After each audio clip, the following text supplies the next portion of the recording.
We begin tonight here with the breaking news. The images coming in right now. Among these crackdowns on campus protests, the NYPD now at the scene in riot gear at Fordham University as we come on tonight. We also have new images of the NYPD at Columbia University going into that hall through a second-floor window to move those protesters who smashed their way in out. Those aerials tonight just coming in. This is Fordham University, NYPD officers in tactical gear confronting protesters. As we come on, we've just been told that Fordham has officially asked the NYPD to help.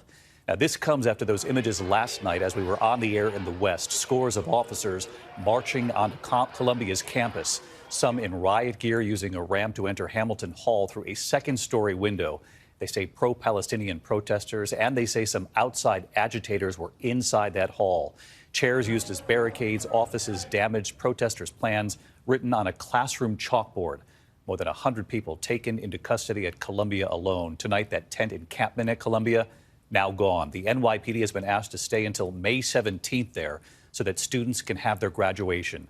But again, tonight, the scene now unfolding at Fordham, the school asking the NYPD to help.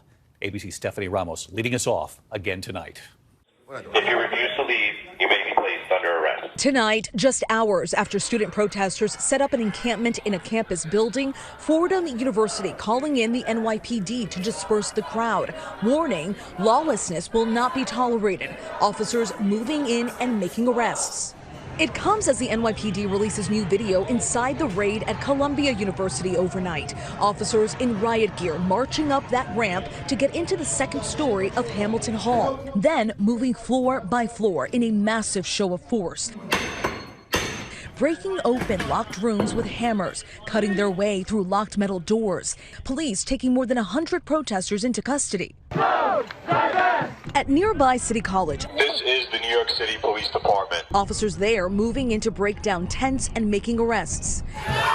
Nearly 300 in all facing charges ranging from trespassing to criminal mischief to burglary. The NYPD taking down the Palestinian flag and putting the American flag back up. Today, the mayor defending the crackdown and blaming outside agitators for training and leading students who broke in and seized that building. There is a movement to radicalize young people, and I'm not going to wait until it's done and all of a sudden acknowledge the existence of it. So far, neither police nor prosecutors are saying how many of those arrested were from outside the school. The White House today pressed on whether the president supported deploying the NYPD into schools.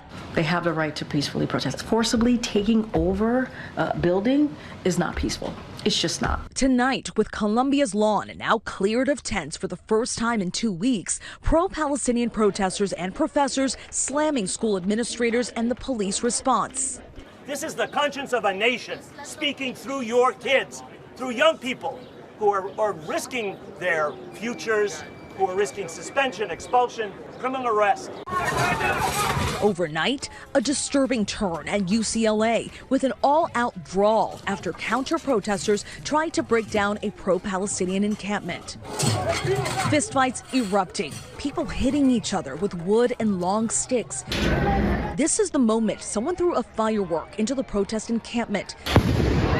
The violence unfolding for more than 2 hours before police in riot gear moved in.